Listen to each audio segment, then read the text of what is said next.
Welcome to episode 13 of the Acknowledge to Action podcast. I am your host, Matthew Benko. In this episode, titled Finding Oneself to Create Oneself, Adam Peters shares his remarkable journey from joining the Army at 17 through deployments in Iraq and Afghanistan to navigating the challenging transition to civilian life. Adam recounts his experiences in basic training, his deployments, and the struggles he faced after being medically retired. He discusses his pursuit of flight school, the frustrations of working in the insurance industry, and his exploration of online business opportunities. Throughout his story, Adam emphasizes the importance of self-examination, acknowledging past experiences, and finding a career that aligns with one's goals.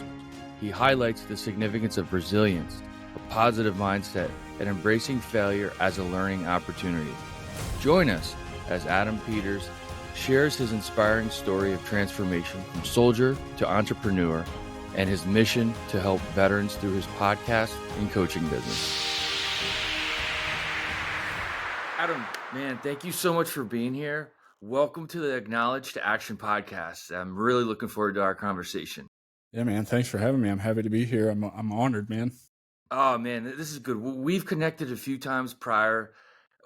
We've talked a good couple hours now prior to us hitting record. So my goal and intent is to kind of like recapture that. Definitely, man. We've been trying to get this together. We were on the schedule once and I was a little bummed, but understood the circumstances under which we had to cancel and knew you had to get your whole routine established. So I'm super happy to be here. I've been looking forward to this one for a while.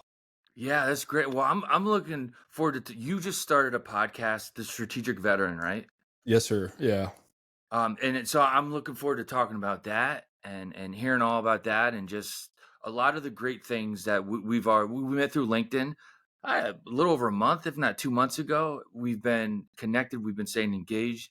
And before I ask the open-ended question and we talk about your military service, I want to give a shout out to you as far as how we connected, because you did an awesome strategy as far as when we connected. You responded with a cool video, a personalized video. Can you talk about that a little bit? Yeah, man. So my whole journey was started out of a challenge from one of my very best friends. He's an SDR, and so sales development representative. He's a really good salesman, and he's gotten his last 3 or 4 jobs from LinkedIn. And so he challenged me to just start posting on LinkedIn. And then he gave me access to his Loom. And he's like, dude, you want to make a difference? Start sending just little personalized Loom videos to anybody who comments, anybody who likes, or anybody who connects with you. And man, it's probably the best decision I ever made, because it has allowed me to connect with so many awesome people, and they have shaped my vision and my journey. And it's been powerful, and it was awkward and it was weird. And I was like, I don't want to do that, but I just would stand. I have a standing desk, so I would just stand in front of my desk every Friday for probably the first 3 months that I was on LinkedIn. And anybody who would engage, I'd build a list, and I would just all day long on Friday, I would go through and I would send these personalized Loom videos. And I would say 20% of them would send me messages back saying, this is so unique. Nobody's ever sent me this before. They would immediately want to book calls and just talk because I was being a real human. So I've since gone away from that because it's just so much to manage. It's hard to scale. Now I do still do that when looking for guests on my podcast. I send them a little video like, hey, thanks for engaging with the Facebook post. I'd love to book a get to know you call, send that video. I seem to get more responses that way. So that's pretty cool. Well, I'm privileged and honored to have gotten, you said Loom, like L-O-O-M. Yeah, Loom, L-O-O-M. Yeah. L-O-O-M. Okay. Well, that was pretty cool because I saw that and it did get my attention, and because I saw your profile, but then I was like, wow, this is really cool. Because even though like a 10, 15 second, however long it was, to 30 seconds, that's still time consuming. Like quality, that's not a easy thing to do. So, but I think that's really awesome, that strategy and that technique, because it speaks a lot. It is hard to do, man, because you're talking, I mean, there would be Fridays where I'd have like 90 of them to get done. Wow. Right. And so I always tried to keep them right around the minute mark. It's just kind of how it worked out. I tend to talk fast usually anyway, so I had to slow myself down a little bit, but between a minute and a half is what they would be.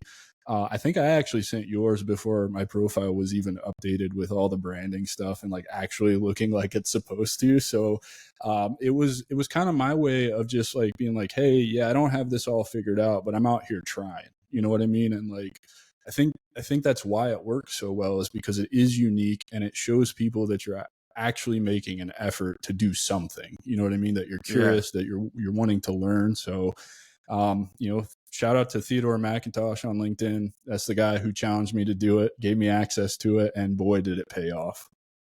Oh, for sure. Yeah. It's not some canned response or canned outreach where you could just tell it's like mass produced and it's like you click, click, click, click. Yeah. So I think that's a really awesome technique, how you use that. So Well, it's and cool. I honestly, I didn't want it to be that, because I get them. I'm sure you get them on LinkedIn too. As I grow here, I get the cold DMs like, hey, saw what you're doing. We could do this XYZ for you. You should book a call with us. And I'm like, I don't want cold outreach in my DMs. And I don't want to do that to other people either.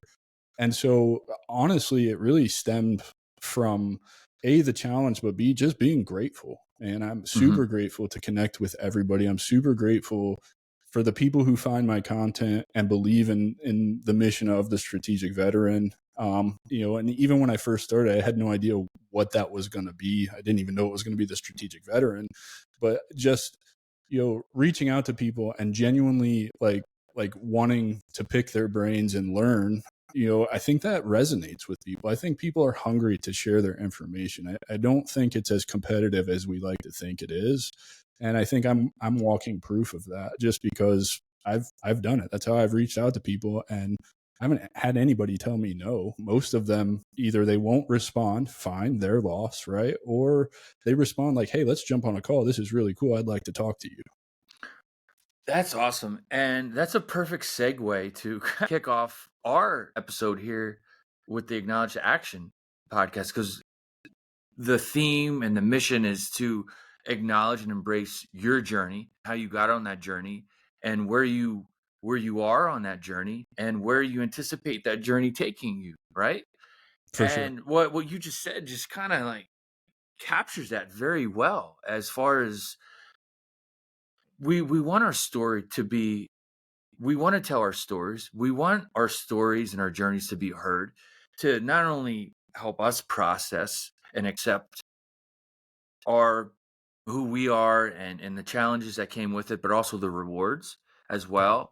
And it really is a journey. I said this in the last episode. I went back and forth. I was like, do I call it an odyssey? Because journey's it's used fairly common. And there's other individuals who've used it on LinkedIn and whatnot. So I was like, I felt like I was starting to tread into that imposter syndrome thing. And I'm like, am I just plugging and playing? But no, the significance of journey is it it's real, and it's a shared experience. So therefore it's a shared word, and it could be part of anyone's mission. So that what you said, Adam, on how you nailed it, is telling your story, talking about it, sharing with others. Because not only do you accept and empower yourself, but that then is shared with others wherever they're at on their journey. So yeah, I'm really excited for this. You have, and that's how we got connected.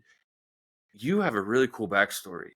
Just from the little bit we skimmed the surface, just from having being connected on LinkedIn and us talking a few times before this episode.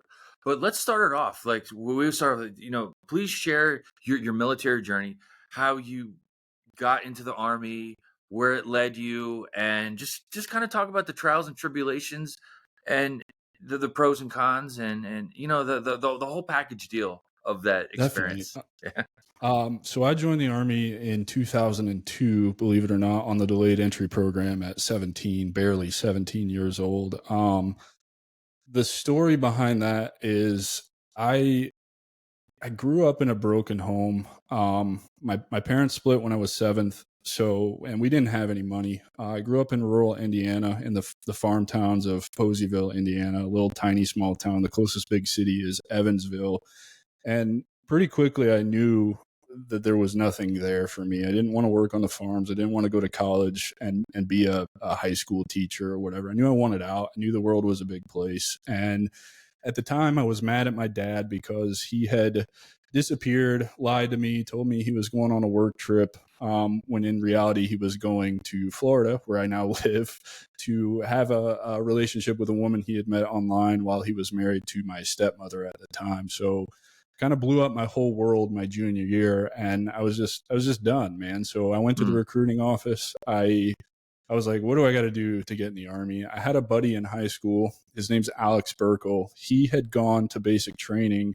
the summer between his junior and senior year, and I saw what that had done to him in sports, wrestling in particular. I saw kind of the mental fortitude he had gained from that, and I was like, I want to do that, right? So July 3rd of 2002, I went to Louisville Mets and I signed the contract, 6 years to be an infantryman for $0.00. I got no bonus, and all out. I figured 6 years was enough time for me to learn, what the Army was about, what the world was like, gain some experience. And, I would knew if, I guess I was thinking I would know at the end of the 6 years when it's time to reenlist if this was something that was for me or not.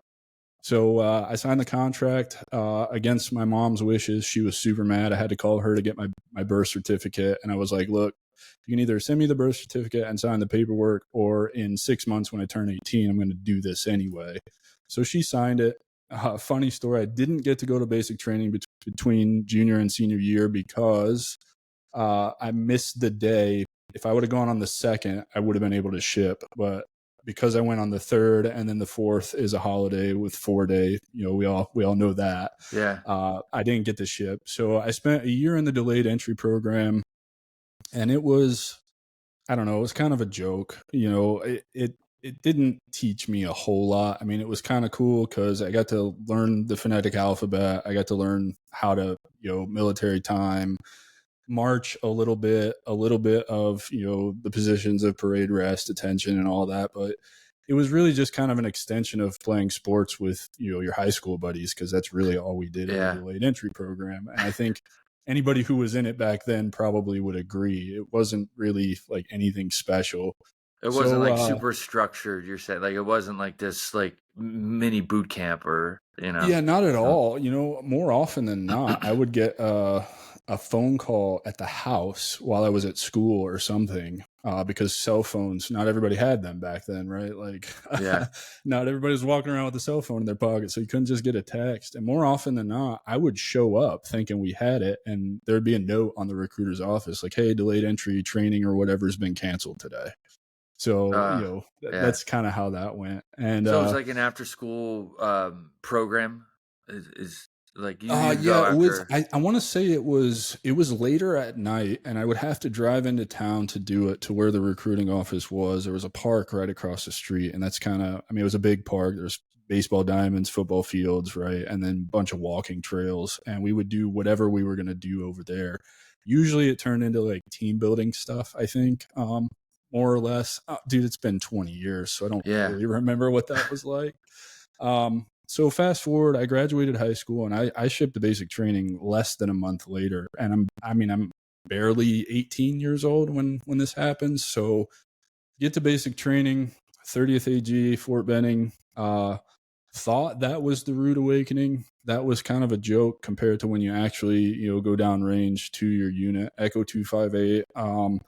Dude, shark attack, here it comes, right? Getting off the bus, towing the line. I have no idea what any of this means. Stand at parade rest, throw your bags over here, line up by last name. They're just throwing all the shit at you. Is that what they call AIT in the Army? Is that, am I asking that right? Or so you went to basic, which is a standard for everyone getting an MOS, right? And then you go off and get your advanced training. Is that what it's called? Right. AIT? So that's how it is for most people in the Army. For the infantry, it's called OSIT, one station unit training. So instead of typical, I guess back then, and I don't want to speak out of turn because I have been out for almost a decade now, so I don't know how it works anymore.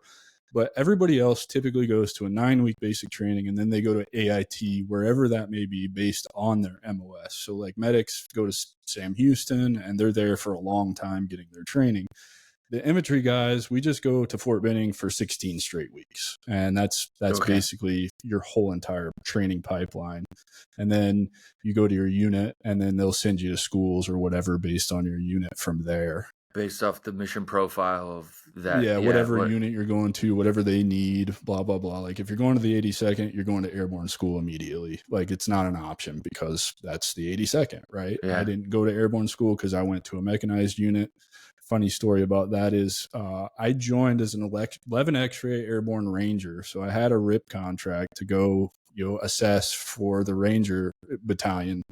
And my recruiter messed up the paperwork. So we get to family day and they're all like, hey, who's going to, going down the street to airborne and RIP after this? I'm like, I'll raise my hand, right? Like, here I am. Yeah. And no, Peters, you're not doing that. I'm like, what are you talking about? That's what my contract says. I think I still have the contract somewhere.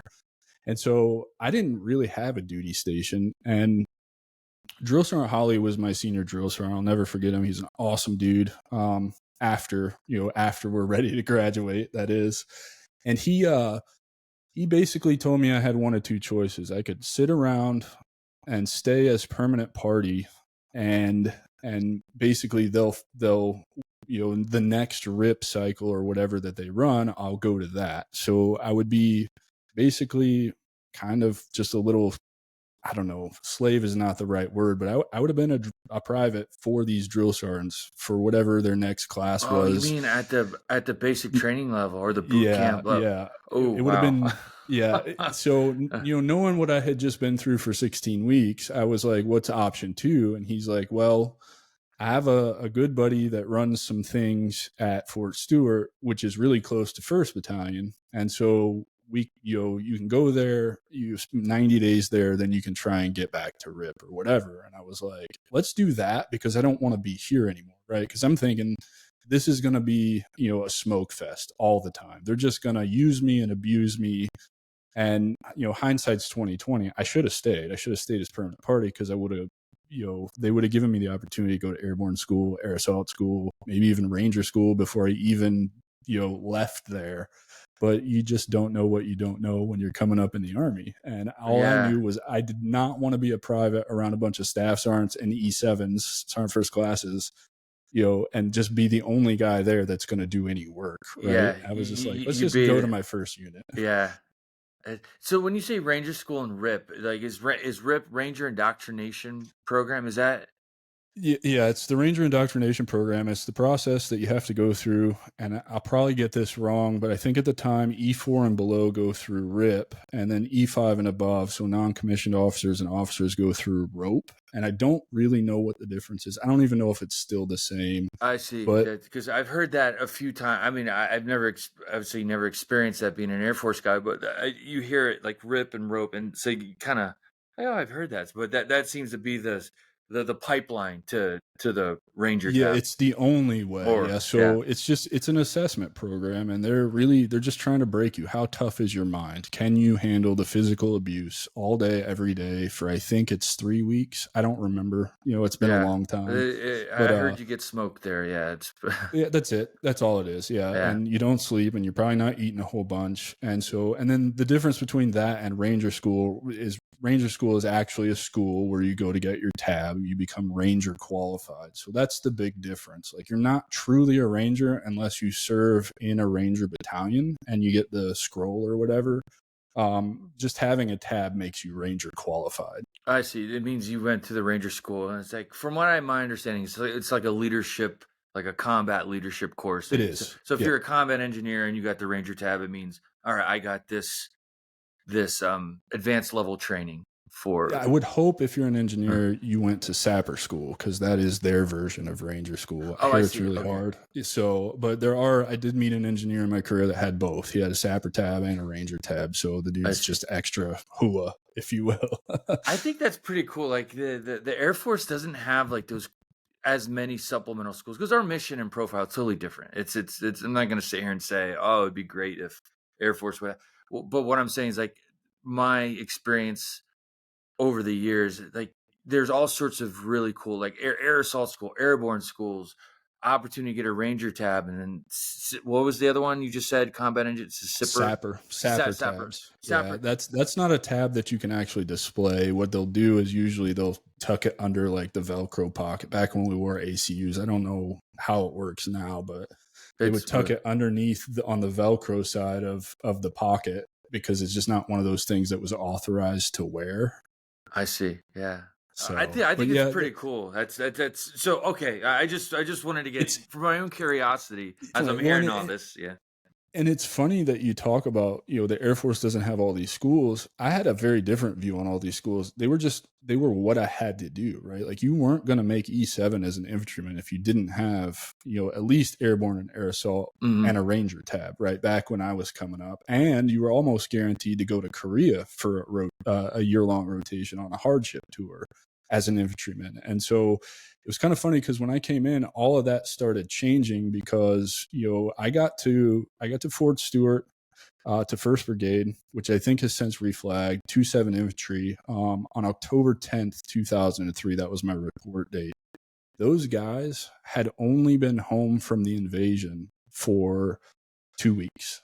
So life for me as a private was absolutely miserable. I hated it. I hated it so much because you're running around in BDUs at the time, and we didn't have a flag, right? That wasn't standard on the uniform. And obviously all these guys are running around with the CIB, so the combat infantry badge. They have the flag sewn on, right? And their combat patch. And so I'm just a slick sleeve guy with barely any rank and haven't been to war yet, right? And these guys, they just came home from the invasion. So life for me was not great. In fact, I remember a couple of times as a private, like, I just want to quit. This is stupid. I don't want to do this anymore. They're treating me like shit. And, it felt like my childhood all over again, just being bullied all the time. And so, that was probably my first, I don't know, October of 2003. And then I left December of 2004 to go on my first deployment. So pretty close to a year, I felt like that. And then I deployed and everything changed. That changed the whole dynamic of. It does. Yeah, it sure does, because now you're capable. You've shown what you can do, right? Like you're accepted even more. And looking back, right, like that whole year of training, you are, integrating into the platoon or your squad or your team or whatever. So they are, it's getting less and less, to be that more bullying, and like you're being accepted more. But, when you spend a lifetime of being bullied by your peers and told you're not good enough, and then you join the Army and you do it, and that's what you're getting to, it's like, man, did I really make the right decision here? Yeah, you drop, what's that saying, from the fire to the frying pan, or you go out of the frying pan and into the fire. Into the fire, and that's interesting. Yeah, interesting from the perspective of how influential our childhood experiences can impact our current state of being in the moment. And in this case, and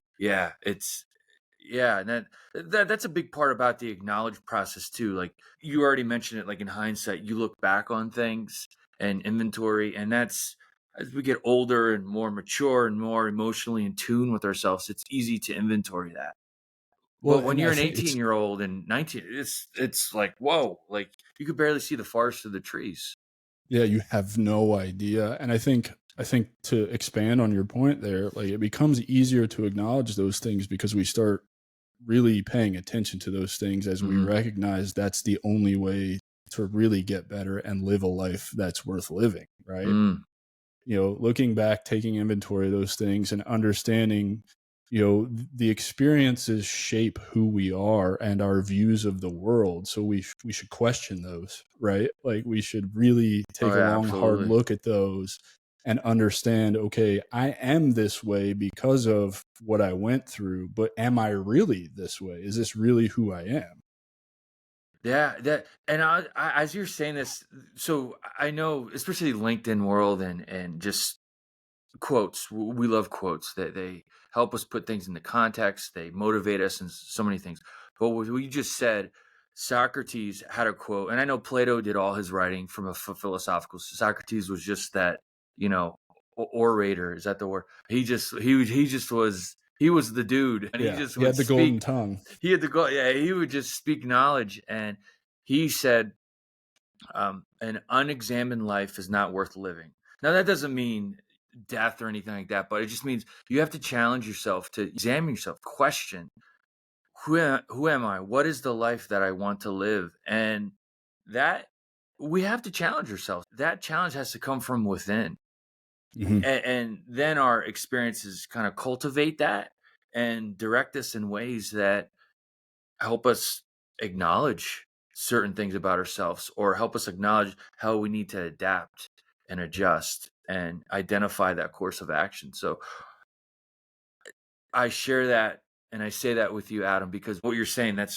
just in the moment. I wanted to not just to cut you off or anything like that, because you're sharing an amazing story here. But I just wanted to put that out there, and how important Definitely. that is, and how valuable that is Yeah, to man, examine it's like, ourselves. I think, yeah, it's super important. I think it's super important for the veteran community to Mm, realize that, right? I thought a lot of what I was having to deal with was going to be, stuff from my career. And really what I had to deal with is the way I was raised, the way I grew up, and evaluating those traumas that shaped me into the person that I was, which was then amplified by the military, especially with, doing something like infantry work. I deployed more than most from conventional units, right? Like there's not a lot of us out there, statistically speaking, as infantrymen that go on 4 deployments for almost 60 months total overseas and wow. survive or don't Yeah. come back really hurt or whatever. And so, you know, um, it's definitely interesting. And I thought all of those experiences were what was wrong with me. And it turns out that's not at all the work that I had to do. Yeah.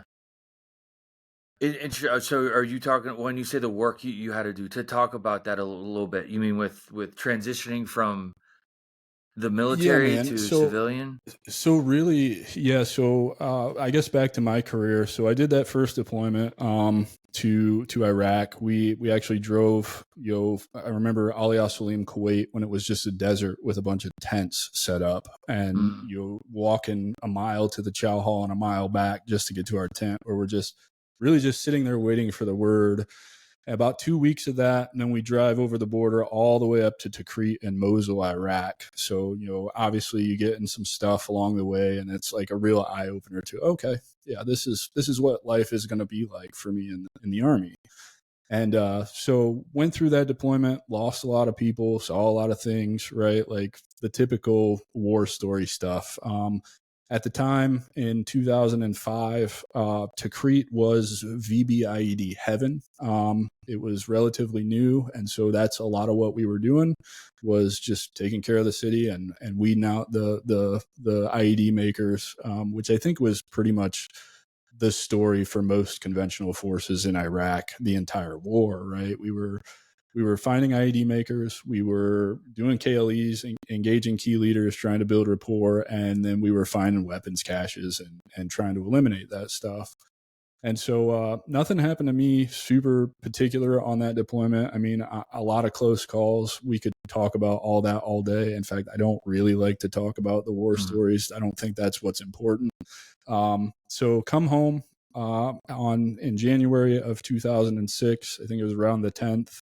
And before they even let us see our families, they handed us the copy of orders to our next deployment. So I oh already my knew gosh. when I was leaving, and Oh it my. happened to be a year to the day after we got home. So pretty quickly saw that that's how my career was going to go. Mm, And it's pretty much how it worked out. I did 12 and a half years and was deployed every other year for 12 and a half years. Ended up with 3 total to Iraq. So 2 12 months and a 16-month. 17-month, and then a 9-month to Afghanistan to end my career in 2012. And wow. after that, came home, had a couple surgeries, fixed my shoulder twice, and that's kind of what ended my career. I was med boarded in 2015, so I was medically retired in November of 2015, and then I would spend the next 8 years trying to figure out what to do with my life. And Mm, so that's where we really get to talking about the work that I had to do. I did a lot of things after I got out of the Army. A lot of things I wasn't proud of. I remember drinking a lot to the tune of, I was buying 2 gallons of whiskey a week just to drink at home, not including what I would drink at the bar, because I was miserable, dude. I was losing everything I knew about me, right? 12 and a half years at 30 years old, I'm getting out of the Army, and that's the only thing I know as an adult. Mm-hmm. And nothing really sparked my interest getting out, because nothing compares in the civilian world to doing what you're doing in an infantry unit, right? Deploying as much as I did. Everybody's, oh, you could have been a cop. Well, it's not really the same. And I've never had a desire to be a cop, right? Like, if I was going to be a cop, I'd probably want to be on a SWAT team, because that's the closest thing to kicking in doors and shooting people in the face that I'm going to get. And you have to be in that job for several years before you even get an opportunity to go try out for that. And I just wasn't interested in starting all over. So I found out probably 2 months after I got out that there was this local technical school in Washington where I had retired that would use the GI Bill to pay for flight school. And I was like, sweet. Because originally when I joined the military, I wanted to be a pilot. But if you notice, I wear glasses all of the time. And so that was never, ever going to happen for me in the military. And Adam, I just want to ask something for clarity. You did Definitely. you did 12 plus years, and you were pretty much forced out because of a medical retirement, because of your shoulder injury. So this is almost like the choice was made for you. It sounds like. Am I hearing that right? That's not the whole truth. The whole truth is I tore my labrum in my shoulder. It's the surgeon told me, and I have pictures of it. He's like, this is the worst shoulder I've ever seen. He had done work with, I got lucky and blessed. He had done work with the Seattle Seahawks team. So he was a good surgeon. And basically, I have 60% of my labrum is missing. I think there was like 30 something anchors he put back in there to try and to tie my labrum back together so that my shoulder would stay in its socket. So the labrum is the I guess the material between the ball and the socket that kind of gives it, the suction to stay in there. And because mine's missing, it makes it hard to do anything above my head. It's just very unstable. And the surgeon, so the first surgery, about a year recovery, was in a sling for a good 4 months, and then a bunch of physical therapy, which I don't know if you know, but in the Army back then, so this would have been 2013-ish, we were hurting for people. Like, we didn't have people because, we had been at war for a decade at this point, and they just can't get enough people in. So I was going to physical therapy in this little trailer on Fort Lewis, Washington. And my physical therapist was a brand new private. And all he would do is hand me a sheet, do these exercises at home. I'll see you next week. So pretty quickly I was like, well, the whole point of physical therapy is for you to push me past that comfort zone. Yeah. Right. Yeah. And, I just stopped going to physical therapy. I told my commander about it, and he's like, well, what do you want to do? I was like, I feel like this is a waste of time if all he's going to do is hand me a piece of paper and say, do these exercises at home. So it didn't heal right. And I remember getting back to my platoon and taking back my weapons squad. And my favorite exercise in the world is pull-ups. And they all thought that they could outdo me in pull-ups. And I'm like, of course, I'm the old guy. I'm not going to be outdone, right? The competition. And so I get on the pull-up bar and I crank out the first set of 10 and like let the rest of the squad run through. And I get up there for my second set and I pull up the first time and I knew I was fucked because I heard it pop. Yeah. And so, I think even that day I just drove straight over to the hospital. I found my surgeon and I was like, hey man, I think I messed up. And sure enough, ended up with a second surgery. He told me he would fight for me to do an MMRB, which is just reclass, changing jobs, so that I could stay in. And at the time, I was a senior E6, about to come out on the promotion list for E7, which would never happen for me because you can't get promoted when you're in the med board process. So I just kind of looked at him and I was like, what kind of leader would I be with almost 13 years as an infantryman and 4 deployments, trying to go be a senior non-commissioned officer in another job I have no idea how to do. Like, that just didn't sit right with me. So it was really kind of my decision. I guess I could have stayed in, I but I see. think You had somewhat of an option, but you were so honest and authentic with yourself in the moment, and you acknowledged something because at that point in your career, it through Army ethos and experiences, the military ethos across the board challenges us. And when you embrace that, you met yourself where you're at, which is incredibly hard to do at times. I can only imagine what that's like. You're like, you've already said it, 12 plus years. This is what you've learned to do. This is your choice. You stayed I don't think it's that common, like you said, to staying that long with the same MOS in the grand scheme of things, all those deployments coming back, and here you still are going mentally strong. It was the shoulders that kind of like was a punch in the face. for sure, man. And really for me, it wasn't really that hard of a decision because the job of a non-commissioned officer is to lead, train, and mentor, Mm-hmm. right? And how can I lead, train, or mentor somebody in a job that I'm going to go to, I don't know, several weeks of school to reclass, and that's all the experience with that job I'm going to have? You know, that doesn't really, I mean, that's setting myself up for failure as a leader. And the Army already has enough problems, as I'm sure the Air Force, Marines, Coast Guard, you know, Navy, with toxic leadership. While I think toxic leadership is a necessity for us to learn lessons on what not to be like and serve as examples for what not to do as you develop as a leader, I just didn't want to be a part of that problem. You know what I mean? Because I had spent my whole career trying to shape myself into a leader that was opposite of the bad leaders that I had, you know, coming up in the Army. And I just ultimately was like, this is not going to serve me or anyone else. So I made the decision to go through with the med board. Interesting. That's your circumstances and who you've evolved as a person. You examined yourself in the moment, which I could only imagine how difficult that was. You know, I wish I was more aware of it at the time. I Yeah. think it would have served me a whole lot better through my transition and all the hardships I went through when I was finally out. And so, you know, Mm-hmm. like I said, fast forward, I go to flight school. I find out the GI Bill paid for flight school. I was like, this is sweet. I think this is my dream. Had a blast in flight school until we got to commercial. And I just like kind of took a look at like, okay, so I'm going to finish commercial with 250 hours. Congress says I have to have another 1,300 hours to even apply for the airlines. And at that, you're going to a regional airline. So your life is going to suck. Quality of life at the regional airlines is not great. You're usually, you know, a prime example is they're flying from Seattle to Portland 5 times a day, right? Like just turn and burn. Like that's not at all what I wanted to do. And even kind of training to get your commercial license, I always thought learning how to fly was like exactly what you'd think it is, right? Like somebody's going to teach you how to get in the airplane, all the fundamentals of flight, how to control it, and then you're just going to fly from point A to point B.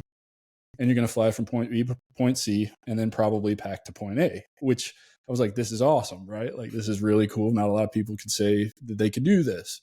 What flight school really is a little bit of that and a whole lot of practicing maneuvers in a practice area in a little box in the sky over and over and over and over again. And it just became mind-numbingly boring to me. It was not fun for me. It's hot in those little airplanes in the summer in Washington, just flying around, and you're not getting up to 10,000 feet in the practice area where it's cooler, you know, 2 degrees per every 1,000 feet Celsius. But and then I saw, I was going to have to invest all this money into going to get my multi-engines, license and then become a CFI, because to get low time jobs, you either go fly like pipeline patrol or aerial survey. And those jobs. Sorry, I'm CFI, certified flight instructor.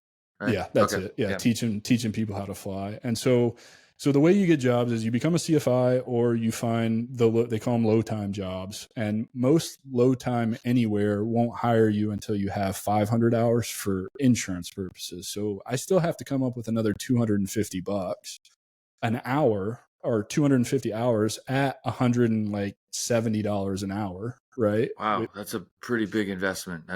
Yeah. Yeah. Just to get to 500 hours so I can apply for the low time jobs. Well, those low time jobs, typically they're reserved for people who are deep in the aviation world. Usually somebody's dad is a airline pilot somewhere who knows somebody else. It's a very small community. So Yeah.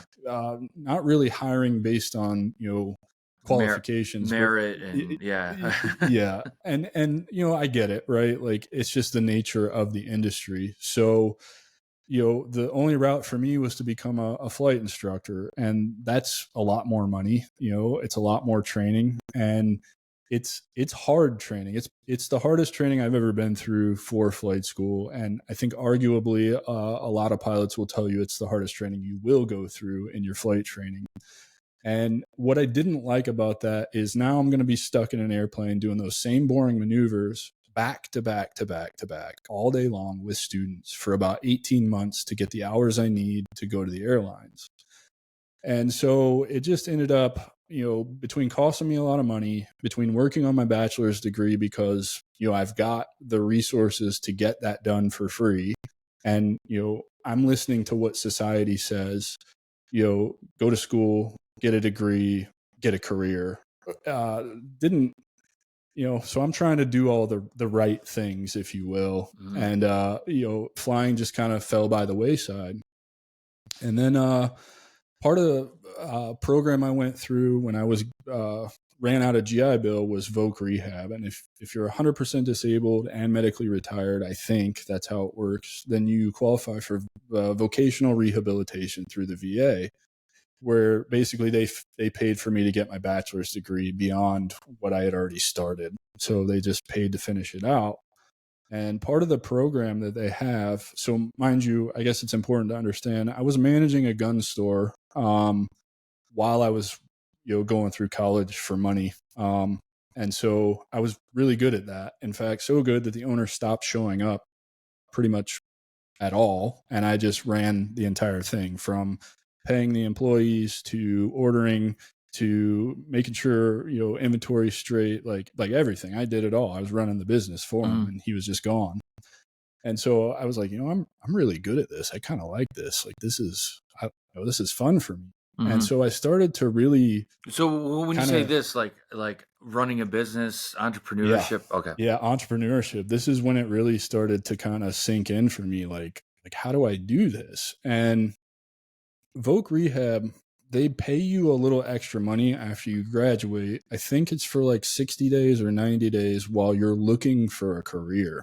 I see. After you achieve the educational or training objective, correct. And then so that's chapter 31. I think it's now called Veteran Readiness Employment, VRE. That's actually what I do in my civilian career. So I was waiting for an opportunity to share that with the audience, because they're like, oh wow, how does, and I'll put those in the comments too, so people, individuals go, I want to learn more about that. But I just wanted to share that. It's a good program, man. Is. I mean, I got a bachelor's degree out of it, and the amount of money that they pay you when you graduate, I mean, it's not insignificant. I think it's the equivalent of whatever BAH is where you're living. So for me, it was like $1,700 or $1,800 more a month. And I'm like, yeah, I could definitely use that. Like the only requirement is you just have to show them proof that you're applying to jobs. You're proactively making an effort to. Yes. Okay. That's interesting. I never knew that. That's an awesome benefit. So in that process, I found out about the insurance world, and man, did I get shiny object syndrome really bad. Because for those who are listening that don't know anything about insurance, for a salesman of insurance and someone who owns their own agency, it can be extremely lucrative. And I mean, for example, so I take this job. Me and my wife, who was my girlfriend at the time, we moved from Washington State all the way across the country to South Carolina. So you went from you were working in the gun shop. You got the bug and the desire to be an entrepreneur and take it up a level, and then that led you to an opportunity, and that's what led you to this. What you're about to share. Yeah. So I'm still managing this gun store, and I'm seeing the writing on the wall, because I can't, there's certain things I still needed the owner to do in order for me to be all the way finished with everything I had to do to keep the shop running. And as I, kept doing all these things, he got harder and harder to communicate with and would stop coming in. And it just, the writing was on the wall for me. I was pretty miserable. Like, I'm making this dude lots and lots of money and he's paying me like $14 an hour, right? Like, to be here 7 days a week. Like, this is just not working for me. I mean, the perks were cool if you like toys, like I got everything at cost, guns, everything, ammo, all that. And then COVID also happened around this time, because I left Washington in November of 2020. So part of my decision was also like, I just didn't want to be in the state of Washington anymore because the things that were happening didn't align with my morals and values. And I thought that they were pretty crazy. And I'm going to leave it at that because the rest is unimportant. It doesn't matter, but, so I did. I was doing my due diligence, scrolling for things that were interested to me, and I found the insurance thing. And I did the discovery call with them. I went to their little webinar that they put on, and I was like, I'm in. And so they set me up with an interview, and they told me about the whole thing. And basically, it was like, we're going to teach you how to sell insurance, and when you get good at selling insurance, we're going to show you how to set up your agency and build a book of business and bring people in to sell underneath of you so that you can take a cut of what they're selling and make even more money. And I was like, dude, this is awesome. Let's do this. I don't know anything about the insurance industry at all. And so I get out there, and what I'm doing is I am driving around to rural Georgia, Tennessee, Florida, and I think there was another state kind of over there in the Southeast. That's a big area. Yeah, man. So there were some weeks where I would drive 9 or 10 hours away to go sell for a week. And so basically what I would do is Sunday night, I would get emailed to me a list of 15 leads for the area that we were working that week. And I would get a link to the hotel that the owner of Core Senior Benefits had worked out a deal with to give us discounted rates. And so I would go stay out there Monday to Thursday and sell from 8 a.m. till sometimes 9 o'clock at night, just driving around all these places, knocking on doors with a pink lead sheet. With basically the way they got these people to fill out these lead sheets is they would offer them a $10 Walmart gift card. And that's important because it plays a factor in why you can even sell to these people. But they're the poorest, like, quarter of Americans, period. Like, it's 2021 when I'm doing this. And the biggest barrier to selling people these things is they didn't even have a bank account that they could auto draft the premium off of. There were times where I would drive these people to the bank to set up a bank account. Wow. It was really interesting. I mean, when I say poor, I mean like people. I'll never forget this one house I went into. There's a giant hole in the roof and there's a tree growing through the roof. Yet there's an Alfa Romeo car in the driveway and the woman has Coach bags. And I'm like, priorities aren't straight here. And so that's when I really started to learn this is a intangible product I'm trying to sell to people who have no concept of how insurance can actually help their family later in life. Now I have no sense of financial responsibility. Yeah, it was a tough sell. And it's not that I wasn't good at it. I made plenty of sales. The problem is in insurance, the way they pay you out, or at least the way I was paid out, was I would get a 9-month advance on the commission at 60%. So 60% of the monthly premium times 9, that was my paycheck on one policy, right? So for easy math, let's just say it was $100 a month was their premium. I get 60% of that. So 60 times 9, that's $540, right? So that would be my paycheck on selling one policy. Not a bad gig for, I mean, sometimes that could be 5 minutes worth of work. If they're home, they let you in really quick, they see the value and they sign the contract. Yeah. Right? Like that's, so it's good money. It's really good money. And what nobody told me about was chargebacks. And so chargebacks are basically, they're exactly what they sound like. If that person, so you're taking money from them that day, and in a month they're going to have to pay that premium again. Well, what a lot of people do is they just cancel it. They're like, I can't afford this. After They'll they lie to think, your yeah, after they think about it, what's that called? Buyer's remorse kicks It's in. buyer's remorse. Yeah. Well, and I think it's buyer's remorse because life insurance is an intangible product that the buyer is never going to benefit from ever, right? Like, it's meant for your family to benefit from, and that's kind of how you sell it. You got to appeal to the emotion of their kids and grandkids to get them to buy a policy. And again, these are seniors, so nobody is younger than 65. Usually you will get the occasional people in their mid 50s that are on Social Security, disability, or whatever, but most of them are just older folks with, like you said, no inkling of financial responsibility, no concept of how money works, of how to budget or anything like that. So it's the challenge. I'm not saying anything bad about the industry. It just wasn't for me. I felt really scummy.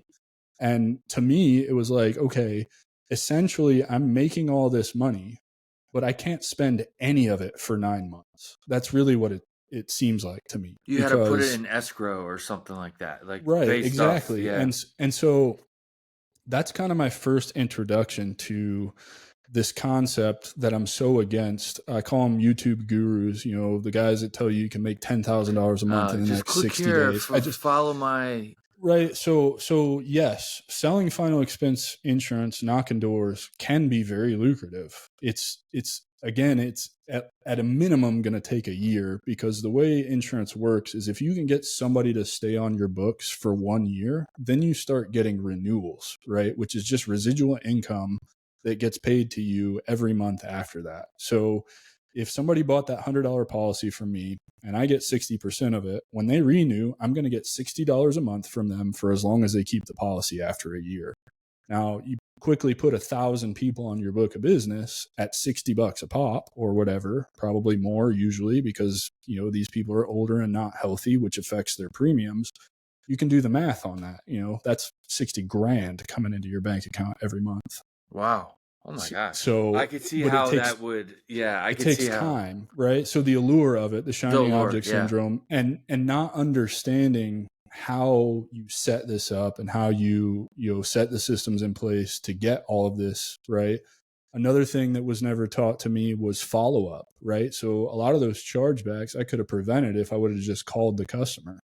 But nobody taught me about follow-up, about massaging, the customer and talking to them. And really, I equate it to manipulating them into keeping the policy, right? I knew pretty quick out there that these people couldn't afford the policies that I was trying to sell them, right? Like, you can just look around your surroundings and be like, okay, yeah, you can't afford anything. I got this lead one time. This woman was in her 80s. She lived in this, you guys go to the gas chamber in the Air Force?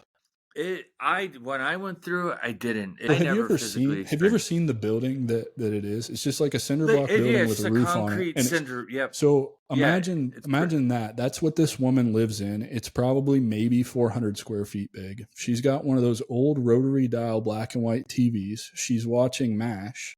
And this is in 2000. So this is 21. Like, yeah. So this is just a few years ago. Just a few years ago. Yeah. So this is just a few years ago, right? And this is in rural Tennessee, and she's in a wheelchair. She's missing both of her legs, and she comes to the door. As I knock on the door, her screen door is open, and she wheels herself to the door, and I can see her eyes, and they're just clouded over, like she's pretty much blind. And so, she invites me in. I do my little thing, like, hey, miss, whatever, do you remember filling out this sheet? And she's like, yeah, I filled out the sheet because I just really, really like it when the salesmen come around, and I just want somebody to talk to. Oh, geez, like, this woman is alone. She just wants somebody to talk to. So I'm like, dude, I have bleeding heart over here. Like, how can I not, I'm not going to make any money off this lady. It's very clear to me. And I could go down the road and start knocking the rest of the doors that I've got to knock. But it's like, I want to be a decent human. I want to understand like what this woman's going through.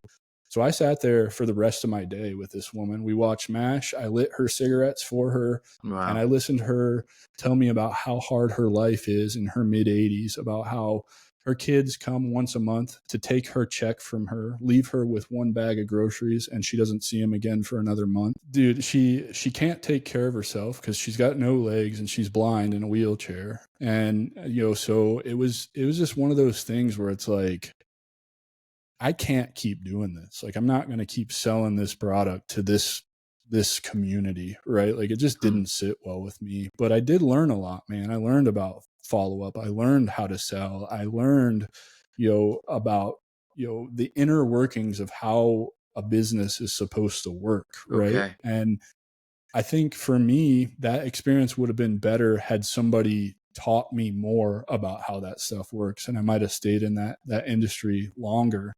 So I pretty quickly left that and went to selling health insurance, because life and health are the same license, and then you have to get another license for property and casualty, which I'll go into in a minute.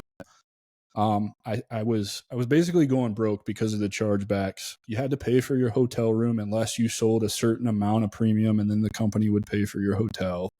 And then obviously chargebacks, right? So between driving around, paying for a hotel every week, and the chargebacks coming in, when I realized I can't spend any money for nine months, essentially, I'm like, I can't keep doing this, right? Like, talk about a everything grind that and a hustle. Yeah, wow. Everything that I ever wrote out there, I don't have anything on my books anymore. They have all just stopped paying.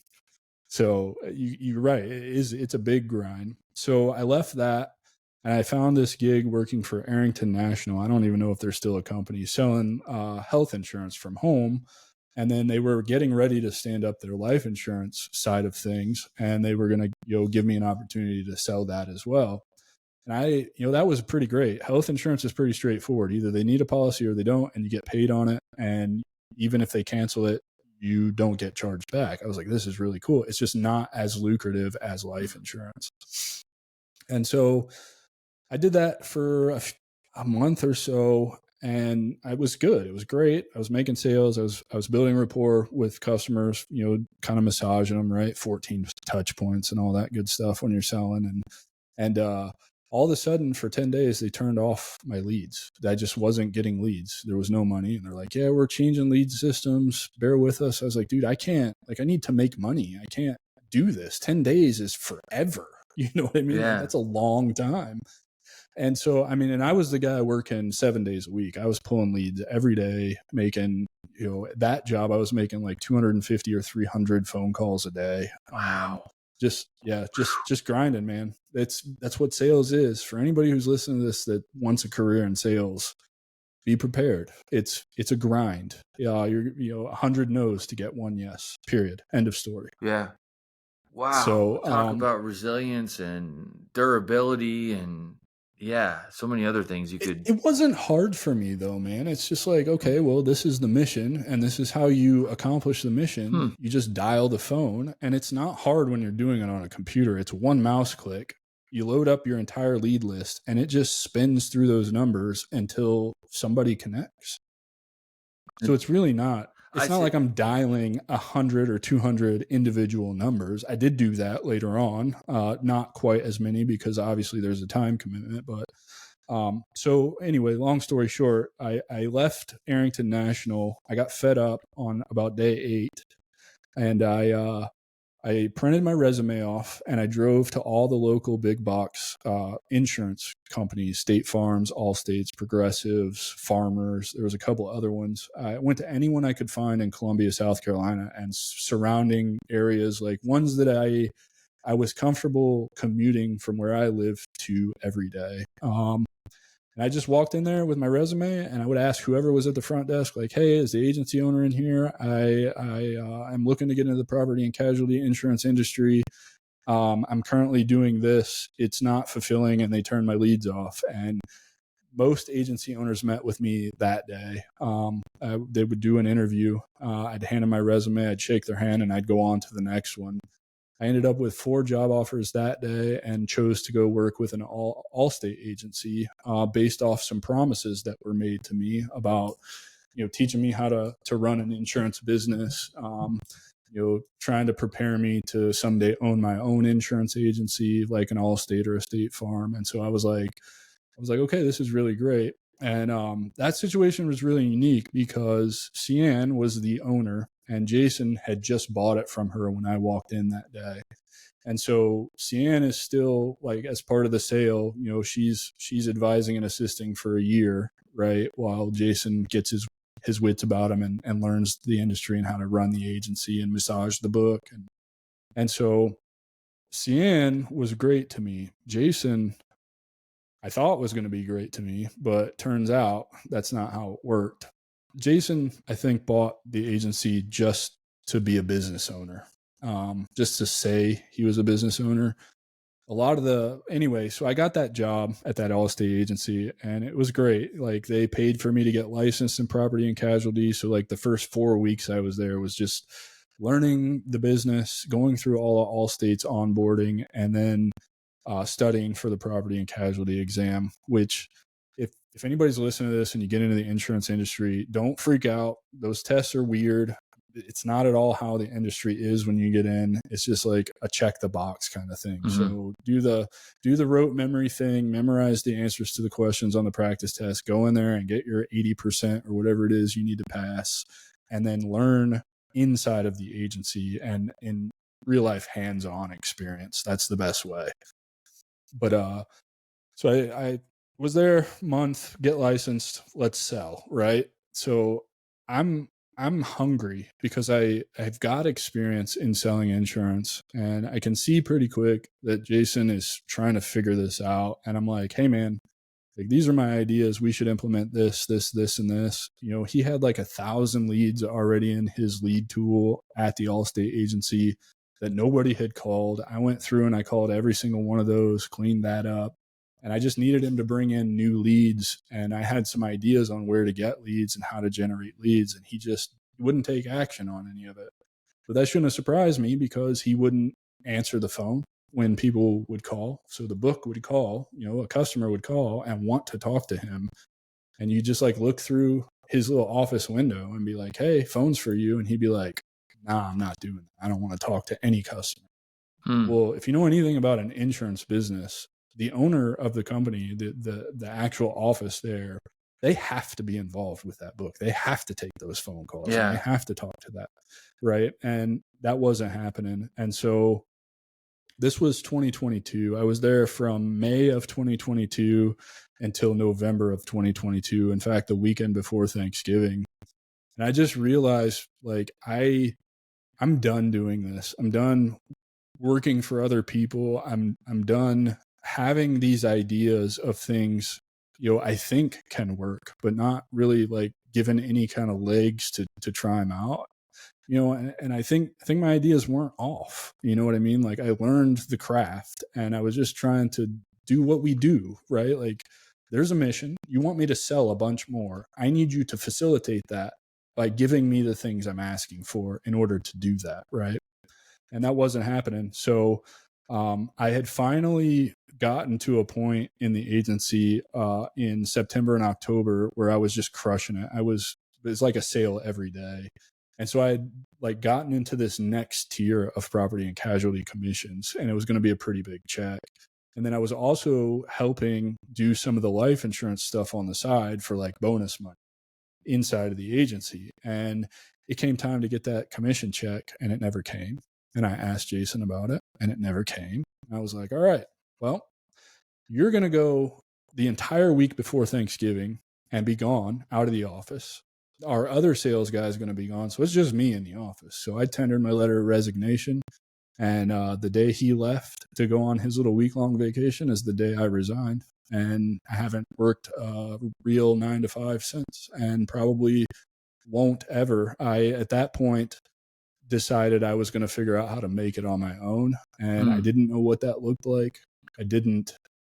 I knew there was money to be made online, and that's really what started my journey into building an online business and learning about building an online business and all of that. So that's kind of where we're at now.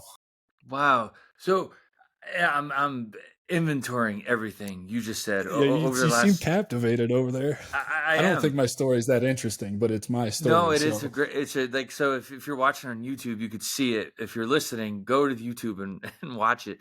Um, you went from being an infantry soldier to selling life to being a pilot, to become a certified flight instructor, going to pilot school, getting your private license, to then being a certified flight instructor, to then selling life insurance, to then selling health insurance, to then selling casualty and property insurance, to yep. then meeting yourself where you're at, like having, and there wasn't like you did it for a couple weeks or a couple months. Like you got some skin in the game, or I do. yeah. Yeah. So you were able. So when you made that decision the week before Thanksgiving of 2022, Yes. yeah, Yep. 2022, you're like you knew, like once you acknowledge something, you can't unacknowledge it, right? So Yeah. you were For there. me, it's not that I knew per se. I just knew I wasn't happy trying to, I don't even know, like trying to live up to somebody else's idea of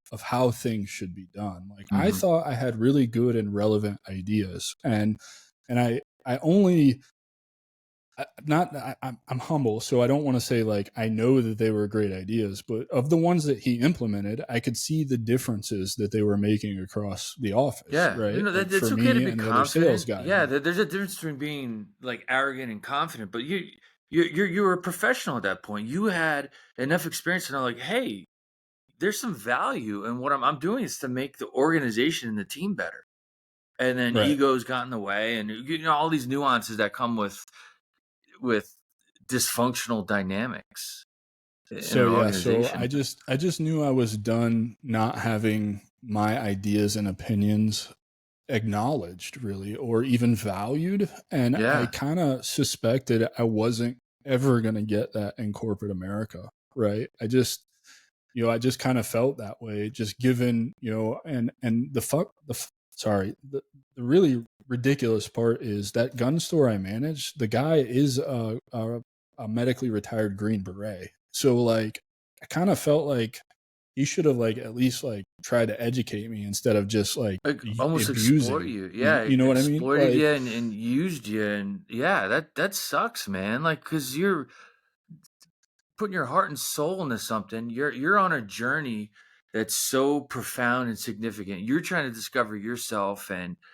get into your rhythm and your routine, and then you're dealing with that, the human element, to where that's tough. That's yeah, you bring man, up a very interesting point, and I, not to incorporate a LinkedIn post that I did a couple days ago, but I, like whether it's Stoic philosophy or just through, I've come to terms like expect nothing, appreciate everything. But that took a long time, and that took a lot of punches in the face and some setbacks to understand. And it doesn't mean be this bitter, chip on the shoulder person. At least I hope that's not the case. At least that's what I'm telling myself, right? But it does give you this tactful sort of boundaries, right? To for sure. to do. Yeah. But when you're in the moment, you said something earlier, how like I wish I would have known how profound. I don't know if you used the word profound, but how profound it was when you met yourself where you're at in the moment, and you Well, and that is the right word. I wish if I didn't use profound, I should have, I think because you did, but last year was kind of the big wake up call for me, and the very profound experience, right? But to continue the story and really get you to understand, I left the insurance agency, and just to get through the holidays, I was a seasonal delivery driver for UPS, which was kind of awesome, actually. yeah, It's big boy rules, and you just meet your driver every morning. You get the packages, you load them into your car, you go deliver them. And if you want to make more money and be a decent human being so that these guys can get off work at a reasonable hour, you go meet your driver again and you grab some more packages. And I'm a worker, man. I yeah, know how to work hard. So I would just do that. I think usually from like 9 a.m. to 9 p.m. It was just 12-hour days. And I think I was making like $1,500 a week after taxes from UPS to do it. I was like, this is pretty cool. yeah. So that ended. that ended right after Christmas. And Oh, so I because don't it even was really, because of the it's volume. Yeah, seasonal. the Yeah. seasonal So volume I don't thing. even really consider it a real job. And then my wife, I gave her the opportunity. I was like, I'm done with this. I'm done with the insurance thing. I'm leaving that industry behind. It's now your turn to choose where we go. And she chose Florida, and I couldn't be more happy about that. And I thought I was going to go back to flying. And so that's another story, man. I come back down here. I find a really good flight school here at Florida Institute of Technology, so FIT. They've got awesome airplanes, everything. Their program is phenomenal. Oh, glass And pit. Is it all glass cockpit, no, trainer they're stuff? getting there. Oh, okay. Not yet, but yeah, they're getting there. And what I mean by quality flight school is I got into their CFI program. They do a CFI academy I think they just started it this week. So like right around the middle of May every year, they do this like 12 week CFI academy. And it's phenomenal, man. I really quickly learned. Now you have to keep in mind that at this point, I quit flying. I think we'll just call it right around the time. So November 2020. Well, no, I know it was March of 2020 because that's when Washington shut down everything for everybody, right? So the only flying you could do in 2020 was alone, and the only flying I needed to do was with an instructor. So they had put the kibosh on that. Wow. And so now I'm in Florida. So I haven't flown since November of 2020. I haven't even been around this stuff. So my knowledge, it's not like I forgot everything, but there's a lot of things you particularly know because you work in the aviation industry. There's so many things you have to know. There's, in that line of work, there's a difference between current and qualified and being proficient. Right. And to stay proficient, it's reps, and that's in a lot of careers. That's not just, but particularly in the world of aviation, you could be current qualified or have that certification, but are you proficient in it? And that's a huge. Right. That means the proficient word is huge in the world of aviation. So yeah. So I'm in the CFI Academy.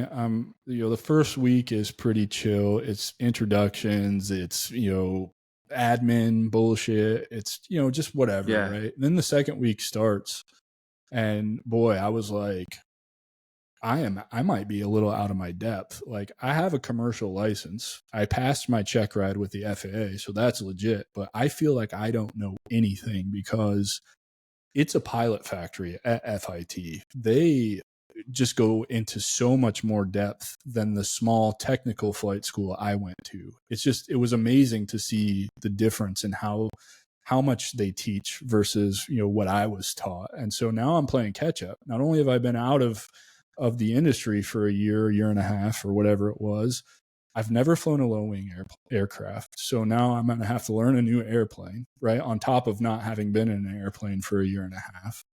And so, my first 2 weeks were rough, just trying to get back into it. But like anything else, I put my energy into it and I picked it up pretty quick.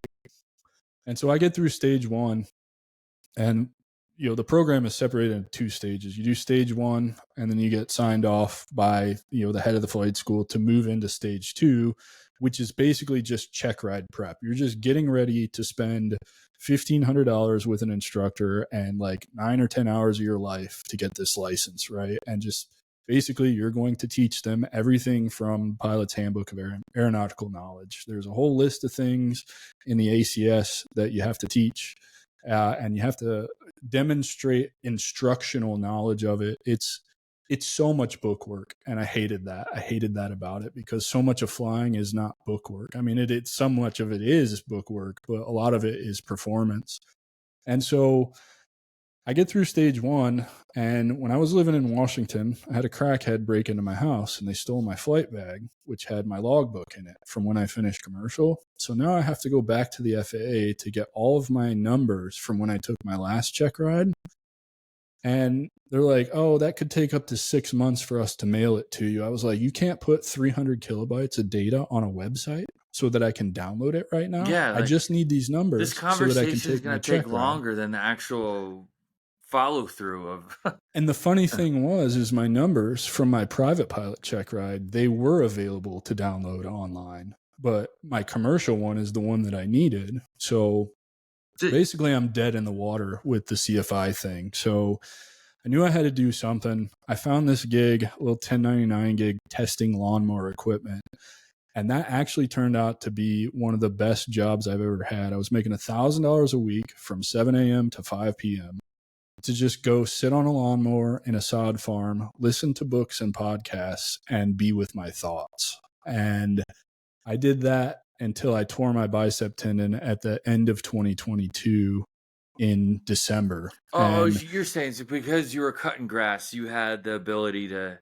I got I you. Okay, okay. did. And I did a lot of, that's where I really came to the realization, like, I need to try and build something. So every day after I'd come home, I would go home and I would try different things. I've done everything: drop shipping, e-commerce. I tried faceless YouTube and TikTok videos, right? Like I've tried cold email. I got into, you name it. I was like trying to learn about it, trying to, falling into those guru traps. I fell into this one. I paid $1,000 for this one course on how this dude does his affiliate marketing, and quickly found out that that was very similar to the life insurance bullshit I was doing, because it was just a scummy way of, you've probably seen them, but take this fat loss pill. You've seen those ads on Google, right? That's the kind of affiliate marketing it was. And I was just like, this is not for me. So, it was a good place for me to listen to podcasts, listen to books, be with my thoughts, and really try and think about what it was I was going to focus on. And, then I got picked up by Heroic Hearts Project to go to Peru for an ayahuasca journey. And at this point, I'm pretty defeated because I've invested this money. Everything I'm trying is just guru advice. It's not good advice. It's just, it's that quick money that they're trying to make to get you in their funnel to then upsell you on the next, narrower version of their funnel, and ultimately get you to spend the money on their high ticket offer and never really learn anything. They just got lucky that theirs worked, and kind of felt like they're just taking advantage of people. So I was pretty defeated. All I was doing was just analysis paralysis, imposter syndrome, taking no action, man. I gained a bunch of weight. I would sit on the couch for hours and hours and just scroll social media. I was smoking way too much weed. It was an awful situation. And, my relationship with my wife wasn't great. My relationship with people in general, people that have been in my life for a long time, it just wasn't going well. And, I knew I had to do something about it. And I got the opportunity to get hooked up with Heroic Hearts Project. And that trip in July last year changed everything for me. Okay, so Heroic Hearts, is that, talk a little bit about that, what that is, and because that's cool. I'm here in Peru. I'm kind of in my head connecting the dots, but it sounds pretty awesome. So for me, I had a lot of buddies that would go to the VA for all their mental health problems, right? And what does the VA do? They just prescribe, and they just prescribe things and keep prescribing things, and before you know it, you're this like robot zombie. I was very aware that I had issues that I needed to deal with, but I was also the person that was like, I don't want to end up just in a coma drooling on myself and a robot like my friends, right? Like, they're not the people that I served with. So I refused to go to the VA. And I was watching the Sean Ryan show. I'm not sure if you're familiar with that podcast, but it's a great podcast. And this is one of his very early episodes where he had gone and done ibogaine and 5-MeO DMT down somewhere in South America with one of those special operations foundations that so many exist of. And then he's talking to his wife about his psychedelic journey and how it changed his life. And I started to pursue it. I thought that could be something that could turn my life around. And sure enough, I got an email in March of last year that said, "Hey, congratulations. We'd like to talk to you about your Peru trip and an ayahuasca journey with Heroic Hearts." And yeah, man, then the real work started. Probably in late May of last year, started all the integration stuff to go with Heroic Hearts. So we would meet 1 hour every week for 4 weeks before the trip, and then another hour with our coach for 4 weeks, or 4 or 6 weeks after the trip. And they would prepare you for this incredible life-changing journey. And I didn't think I knew how profound it was going to be until I actually went and did it. And I don't even know how to talk about the experience because it's so profound that there just aren't words to really explain it. You know, I just know that it worked. And the reason I know that it worked is because since July of last year, I've lost 90 pounds as of yesterday. Wow. So I went into that trip 311 and I weigh 221 right now, 222. I don't eat sugar anymore. Everything I do, I still use cannabis. I love cannabis, but it's with intention and there's a purpose behind it now instead of trying to escape. And it really showed me that I don't have to live my life the way that all of these experiences has shaped me up to, that I can actually live my life the way I envision living my life. And what that looks like for me, or what the ayahuasca showed me, is helping the veteran community, man. That's what fills my cup up. That's what gets me out of bed every morning is this mission to get in front of veterans, tell my story, show them that there's a better way, and stop getting those notifications on my phone every month about another dead battle buddy. And so, wow. That really showed me, you know, that there is a way for me to do everything that I want to do. And it forced me into action, man. Shortly after that, I'd get on LinkedIn and I'd start posting. I didn't know what I was posting about, but that turned into meeting people. And I didn't know what I was talking to these people about, but that turned into what has now become the Strategic Veteran Podcast and my coaching business. That's awesome. Wow, because this, what you're sharing is so impactful, and I could relate and empathize on so many different levels. And I imagine a lot of listeners too are like, wow, I'm not the only one who's experiencing this or thinking it, or maybe in a similar spot that you are at in their own unique dynamic way, right? But I hope so, man. That's really the intent behind the podcast. Is I have this idea that if I can get veterans, and obviously entrepreneurship, because that's the second half of that, I believe the path back to purpose is entrepreneurship. I believe that because building a business is a never ending mission, right? It's like one of those kind of, you're gaslighting yourself, but in a good way, right? Like you're always moving the bar for yourself as you grow. And I think, and it's yours, right? You have complete control over it. It's a race that doesn't have a finish line. It's an ongoing Mario Kart race. I love Mario Kart. So it's like it's just a never ending, like laps. Right. And so you're absolutely right. Just getting people on the podcast and doing my thing, leaning into the type of creator that I am. And we can talk about all that later or whatever, and in a different, conversation, but doing the podcast and my ability to talk to people and relate to people, that's my hope with it, is that somebody that was me a year ago sitting on that couch scrolling YouTube or scrolling whatever, they come across a short of this conversation or another conversation I've had, and they immediately go, fuck, I should listen to this dude because I'm right where he's talking about being at. And he made it to the other side and he's doing this now. What's stopping me from doing it? And the whole message is you are the only thing stopping you from doing it. Dude, that's awesome.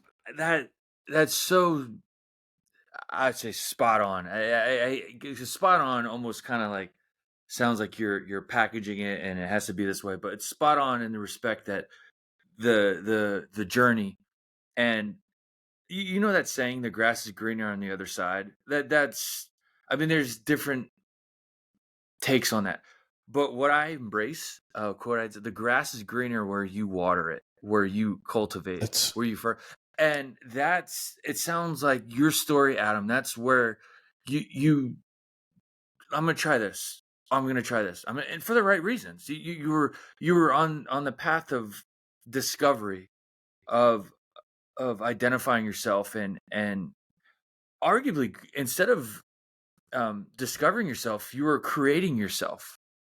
You Yeah. know, Yeah, I would agree with that. and it's because it's like, And I will say too that it wasn't always for the right reasons, and I'm pretty adamant about this. I was doing it, all those other things I tried before I landed on this podcast and the coaching business. They were all for money. That was the motivation behind it. yeah, it That was was the okay. why. Yeah, Right. And when I shifted my mindset to the why is to serve others, to just help improve their situation just one iota in life, right? That's what success looks like to me. If I can do that, if I can just get them to take the next step, right? That's my why. That's just having a hand in improving someone's life in whatever way that might be. Um, Everything changed for me. When that became the driving force behind everything that I do, everything changed. that's really cool to hear. That's how you're able to. Mindset is everything. I mean, we could have a very It deep is. philosophical conversation, a psychological, philosophical, whatever you want to call it. But mindset is that's the antecedent to arguably every output that we have in deal with. So when sometimes our mindset gets shifted intentionally, proactively, sometimes it's a byproduct of inventorying our experiences, meeting ourselves where we're at, and just kind of recalibrating. And a lot of times it's somewhere in between. It's not always one or the other. It's not this. It's either you forecast it and plan for it, or you react it. No, I think more often than not, it's a little bit of both. It's in that Absolutely. realm, 100%. that realm, and And it's the ability to recognize when that's happening and pay attention to it yes, also, right? Because for so long, I think we all at some point, at least for me, I know this is true, and I alluded to that. I knew pretty early on I was pretty good at the business thing, but I never had the confidence in myself because I wasn't willing to have that conversation with myself. You know what I mean? The signs were there, but I wasn't paying attention to them because for whatever reason, I wasn't A, ready, or B, just didn't know what to look for. you.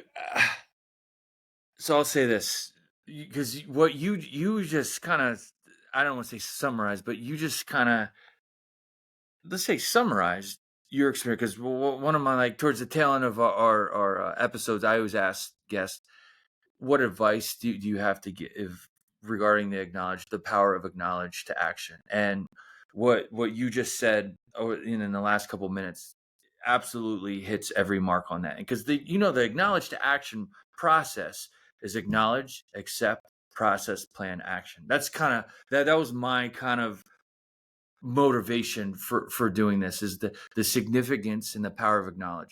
Where does acknowledge come from?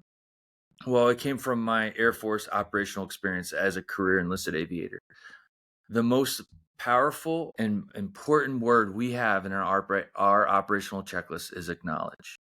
Nothing happens, nor should it, operationally, whatever checklist we're in, until all crew members acknowledge. Acknowledge, and then you proceed operation tactfully in a very, I'll say, structured manner, in a very linear fashion. Yep. Well, that influenced me and motivated me to use acknowledge in my own personal life, and to talk with others, hear others, and because you can't accept, you can't process, you can't plan, you can't take action if you don't acknowledge. And It's so true. like, sometimes acknowledge is forced upon us. Sometimes we are in a very difficult spot and we have maladaptive defense mechanism to not acknowledge in the moment. But to acknowledge that is an acknowledgement in and of itself. And I think when we're able to do that, we can meet ourselves where we're at, take inventory, and take what my other big thing was: pause, process, proceed. Sometimes we got to pause a little bit. Pause just doesn't mean 5 seconds, 10 seconds, or even an hour. Sometimes a pause, you said it, 8 years, you went through this this trials and tribulations, and it was Yep. a part pause, part process, and how do I proceed? And especially when you're dealing with all these profound experiences, and so that's kind of how I'm, inventorying what we just talked about over the last hour and a half is and we're just skimming the surface. I mean, but Oh but yeah. but Yeah. but we got a lot out of skimming what we did. So, Adam, I mean, I want to give you the opportunity because one, I want to have you back because there's other things we're just, because, well, first, kind of just talk about your podcast, and then just kind of give us some parting words on to the listeners today, and how this particular episode experience uh, is, share some words with that. Yeah, man. So the strategic veteran, really, it's just interviews with veteran entrepreneurs who come and tell their stories, the good, the bad, the ugly, the deep, the dark, the light, all of it. And then really the motivation behind it is to just make an impact on the 22 a day, to highlight these stories, get it out in front of the community, and just so people can relate to it. If I'm being honest, obviously it's a marketing tool as well to drive people back to the coaching business. Yeah, You know what I mean? But that's fair. that's not the main focus. The main focus genuinely is to just get something out there, basically stepping up and being a leader that I didn't see enough of in the community. And I don't want to say that there's not any, because there's plenty out there, right? Like, but there needs to be more. And that seems to be the feedback that I get. As far as, if you want to make your lives better, man, you guys, you have to be willing to look in the mirror and have the hard conversations with yourself. If you're a veteran and you're sitting around drinking and angry all the time, it starts with looking yourself in the mirror in the eyes and being like, why am I angry? When have I felt angry before? And I promise you, if you follow that backwards, you're going to get to the point of whatever it is that is ailing you. And it's going to show you exactly what you need to work on and what you need to understand to make peace with. And when you do that, life gets so much better. And you do that with anything. I'm constantly, I don't drive much anymore. My whole focus is on the podcast and the business and growing that and reaching veterans. So I don't have a car anymore. I've structured my finances so that this is what I can do with my life. But when I do have to drive, I get road rage pretty bad. I just am impatient and there's no reason for it. So when that happens, then this is something that I think anybody can practice, is like, why am I angry right now? And is it serving me? Well, I already automatically know it's not serving me. I know that, right? Yeah. My blood pressure goes up, my heart rate increases, might start sweating a little bit. Why? Because the guy in front of me didn't turn left at the green light, right? You're like, this is silly. And so what I practice is either A, reframing if it can be reframed, or letting go of those thoughts, those undisciplined thoughts, because they don't serve me.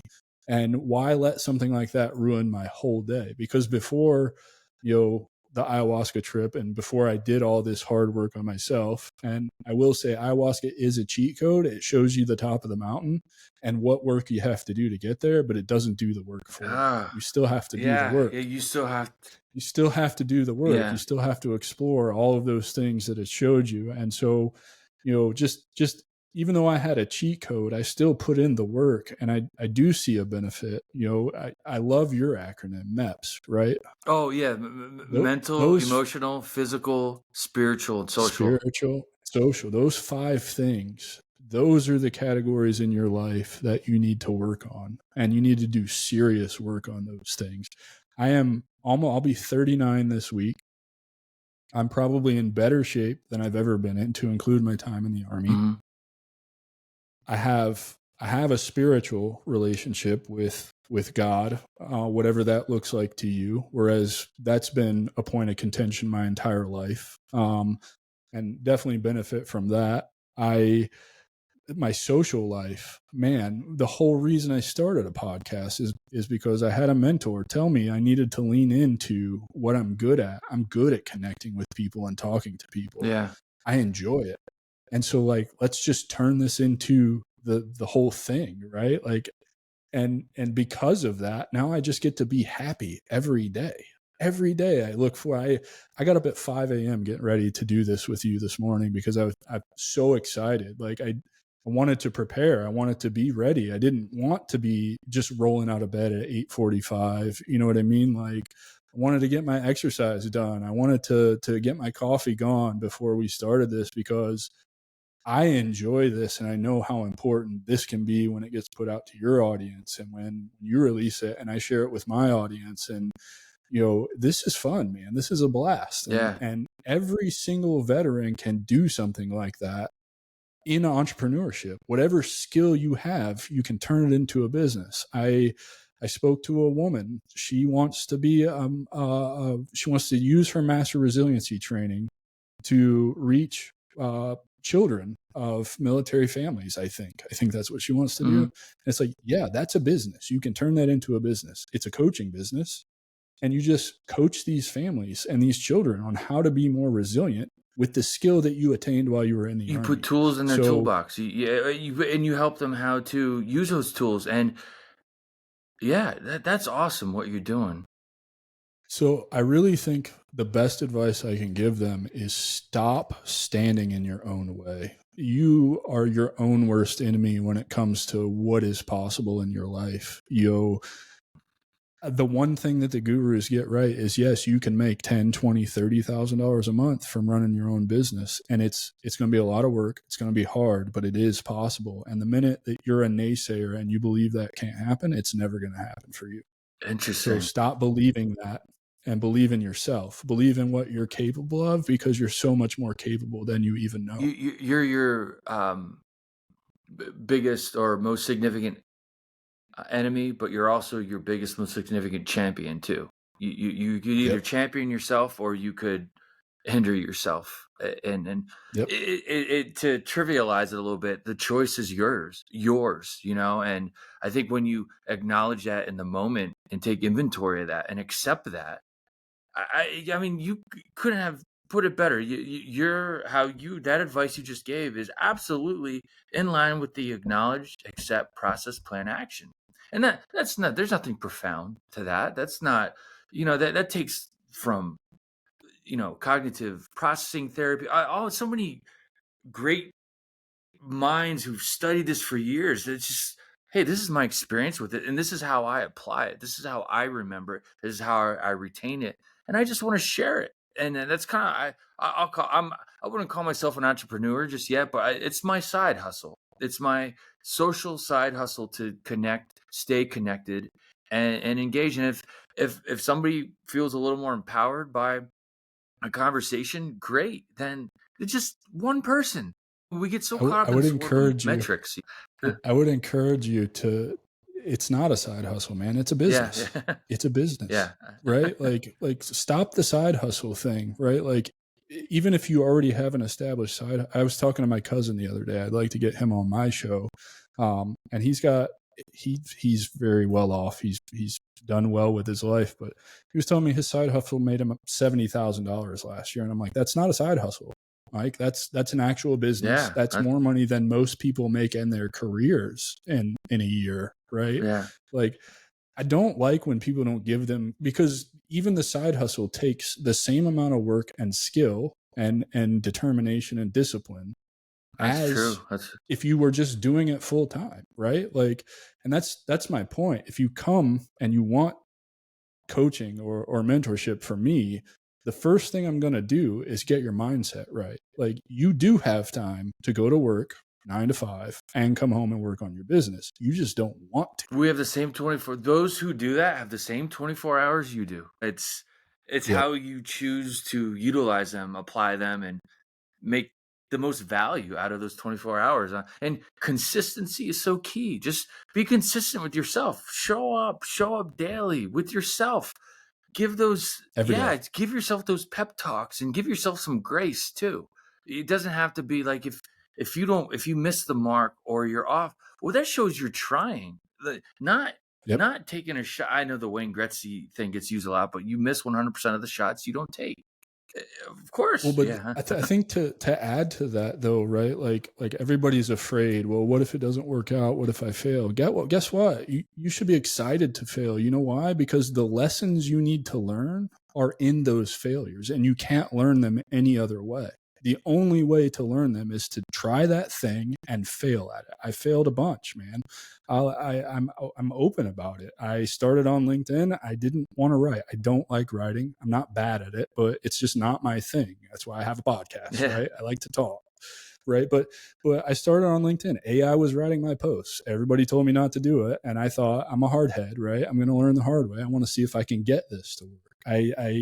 I did the same thing with comments. I hate the whole playing the LinkedIn game where you have to engage and all this, right? But that's what it takes. Yeah. It's what it takes to do anything. And so just have the discipline to do it. Like, you're gonna fail. It's coming. You're gonna fail. And the lessons that failure teaches you, I'm almost excited to fail anymore because I know it's going to open up a whole new world of possibilities to me. And I know that the only way I could have opened those possibilities up is by taking that chance on myself, failing, and analyzing that, and then implementing, the strategy from there. It's how that's a key ingredient to adapting, and in a good way. Well, hey, on that note, I mean, let's do a mic drop, right? Are we allowed to do that with podcasting? Like, but in all seriousness, no, this Adam, I can't thank you enough because I want we're gonna stay connected and engaged through our relationship now and our connection. And as your I'm just because how many episodes do you have with the strategic veteran? That's kind of a trick question. The first one released last Wednesday. So every Wednesday, a new episode comes out. So the second episode's coming out this week, but I have 7 already in the pipeline ready to go. There's some amazing content coming out. So oh yeah, and it's only, I'm very, everybody, the feedback I get says I'm good at it, but I feel like I can create a better product. And as I get more reps and do this more proficient, it's going to just, yeah, for sure. So, bear with me. The editing of the first one wasn't the greatest. There's a lot of unnatural pauses. I'm learning, man. But the point is I put myself out there. I put something out there. And oh boy, it's been way more well received. I was super nervous about it, man. Yeah. I was anxious, and just, I'm even made posts about it on LinkedIn. Yeah, I remember seeing some very, of those, very transparent about how I'm building and how I'm feeling. I'm vulnerable. I want the realness to shine through when people consume what I'm doing. And I was, man, and it dropped on Wednesday, and the amount of support and feedback and people who aren't even military reaching out to me as civilians, like, I'm a civilian and I want to listen to this every week, right from the first episode. And I'm like, this super humbled and honored that people are latching onto it. But it's just, it's a demonstration of what's possible when you put yourself out there and you actually put some effort into it. You know what I mean? I do. And I think most people appreciate that authenticity and that genuineness and those pauses and that rawness of it all. Sometimes the nicest, cleanest finished product is like, okay, it doesn't, in some crazy ways, it doesn't even get some people are more interested in the raw, product. So that I'm still there. I'm still a work in progress, and I was a little bit. I've learned to embrace. There's no finish line for me. There's not. Just more ideas, more doors open, just more fun, man. I have a blast doing this every day. I'm so honored to be able to come on your show. This is fun. This is a lot of fun. And I encourage anybody who's listening to this, building a business it's hard, it's lonely, but man, there really is a lot of fun to be had when you're doing it. Yeah, I think you can agree to that. Oh, right? with the whole journey, we could have our own definition of what a journey is, whether it's through our military journey, through a corporate job journey, but just our own personal journey. And I think our own personal journey encompasses all those categories. Yeah, for sure. And when you embrace that, that's the model of acknowledged action. When you embrace the journey, that's when you can appreciate it. And one thing I'll say is it helps us manage things better. And I think when we manage, then it becomes easier. It becomes fun. It becomes strategic. Strategic veteran. Like you Yeah. learn to See, manage. there's Once you get that baseline of managing whatever mitigating situation, then it's like, all right,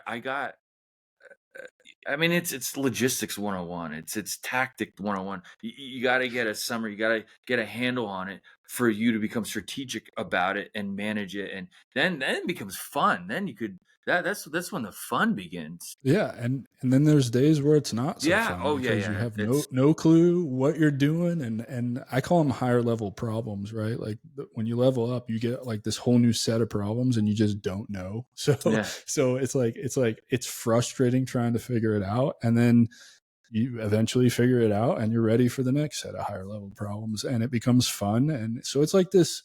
I don't know. For me, it's always about balance. I don't want too high highs and too low lows. I just kind of want to back and Yeah. forth across You that just want line. to work that ridge line. Well, hey, as you know, everyone who's been on the show has dedicated a song to the Acknowledge to Action playlist, which is still just currently accessible on Spotify. I'm gonna branch it out to Apple and the other music sources. But what song do you want to dedicate to the Acknowledge to Action podcast? I mean, there's so many, but I think the one I filled out before I came on the show was a song by Our Mirage called "Help Me Out." Okay. I'm a metalhead, so it's pretty Okay. heavy. No, that's all But good. I hope people enjoy it. And I also wanted to let you know, dude, I was inspired by your decision to do that. So I actually have made it a part of my show as well. So every guest, I have them pick a song when they fill out the questions and add it to a playlist, because I think that's awesome. Awesome way to create conversation and Oh yeah. to like get some insight into different guests and whatnot. So I'm not stealing it, I'm borrowing it, but No. You know, that's what's great about the podcast community. It's not a competition, it's a collaboration. And that's been my experience with it. And of course, there's the Joe Rogan podcast. I don't think we're going to get any lending hand from him, but we could definitely get indirect guidance from a successful and but just general, I think the podcast in general, it's a very supportive, just in my experience yeah, with that. So it's definitely. it's what you're doing, Adam's going to inspire future episodes with mine and vice versa, even guests. It's not like there's no stealing, I don't think, in the podcast world, because what's great about the organic conversation is almost naturally we give credit to where we heard it. I think that's what's so cool about it. That's been my experience. Yeah, I mean, and dude, we're gonna flip this around, and we're gonna do this on my show with you, and it's it's just gonna be a version of what I just gave you. You're gonna give me, and it's like it's great, dude. It's so fun to collab and trade and be in a community for the most part of people who want to see you succeed. Like later today, I get to interview Richard Kaufman from the Vertical Momentum Resiliency podcast. He's pretty big. Yeah, that's awesome. His mentor is Gary Vaynerchuk. Wow. And That's like talk about a big name drop, man. Wow. right. But I get to have this conversation Wow. with him because I made a post on Facebook looking for veteran entrepreneurs. He responded. We do a little 15-minute get to know you call, and this man is sending me his first book for free. He is in my DMs, giving me all kinds of recommendations for things he wish he would have known when he started his podcast. I didn't ask for any of this. I just asked to do an interview with this guy, and it's turned into so much more. So I think that's like for your audience, like that's a good way to like leave it. Like everything becomes possible when you take action, when you acknowledge what you're supposed to be doing and you move that down the path to action. You end up opening doors. Love it. That's awesome. I'm gonna put a cool sound. I'm gonna have like a boom explosion. Like boom, there it is. Hell yeah. Fire. A little mic drop. Yeah. But yeah, man. No, this has been a blast, dude. And I'm so grateful to be here, man. I really appreciate you for having me on. Well, hey, you're always welcome, Adam. Seriously. This is just the start in a lot of different ways. So thank you. And yeah, until next time, man, I look forward to staying engaged and just the power of networking and creating access points for our veterans, because that's access is so important to mental fitness, the whole MEPS thing. mental, emotional, access is physical, everything. Spiritual, social access to that. Sometimes access points are smack dab in our face. Sometimes we got to put a little effort in and look for that access point. So that's why I have the Raven with the key. Sometimes it's a little work, man. You have the key, but where's this key open? What's it? You got to do some, exploring. And sometimes it's like right there. Oh, hey, it's been there the whole time. It's right underneath me. That's, I'm sitting right on it. I'm sitting on a treasure chest. So, Adam, thanks, man. Until next time, brother. I really do appreciate this, man. Yeah, man. Super grateful, man. This was a blast. Yeah. Thank you. Thanks. Take care. You too. And that wraps up another insightful episode of the Acknowledge to Action podcast. Today, Adam Peters took us on a journey from his early decision to join the Army at 17, through his experiences and basic training and deployments in Iraq and Afghanistan, to his challenging transition to civilian life. Adam's story highlights the importance of self-examination, resilience, and the pursuit of personal growth. Despite setbacks, including struggles in the insurance industry and the loss of his flight logbook, Adam's determination led him to explore online business opportunities and ultimately find fulfillment in helping veterans through his podcast and coaching business. His emphasis on mindset, taking action, and embracing failure as a learning opportunity offers valuable lessons for us all. Adam encourages veterans to have honest conversations with themselves, believe in their potential, and seek purpose beyond their military experiences. We hope his story inspires you to take action and pursue your own path to fulfillment. Thank you for tuning in. Don't forget to like, comment, and subscribe for more episodes of the Acknowledge to Action podcast. Don't forget to check out our playlist on Spotify and now YouTube Music, where the songs dedicated from guests symbolize the unwritten journeys we all embrace. Keep pushing forward and believing in yourself. Wherever you are on your journey, you are not alone.